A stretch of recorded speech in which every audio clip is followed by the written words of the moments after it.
Progres pembangunan Jembatan Musi 4 telah mencapai 84% di awal Juli 2018. PPK Jembatan Musi 4 Suwarno mengatakan, pengerjaan jembatan sedikit terhambat karena proses ganti rugi satu rumah yang baru terselesaikan di awal bulan.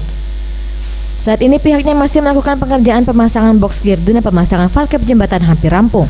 Selanjutnya fokus di bagian tengah untuk menyambungkan jembatan. Setelah jembatan Musi 4 tersambung antara kawasan Seberang Ilir dan Ulu, tahapan selanjutnya melakukan pengaspalan dan pemasangan lampu jalan dengan target penyelesaian sebelum Asian Games 2018 di bulan Agustus.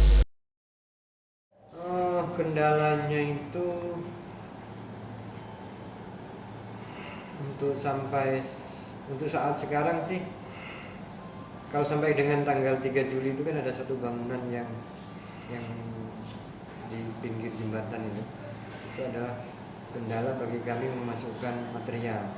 Tapi sekarang bangunan itu sudah dirobohkan dari tanggal 3 Juli kemarin. Jembatan Musi 4 terletak di Kelurahan Kuto Batu Seberang Ilir yang menghubungkan ke Jalan Ahmad Yani di Kelurahan 14 Ulu, Kecamatan Seberang Ulu.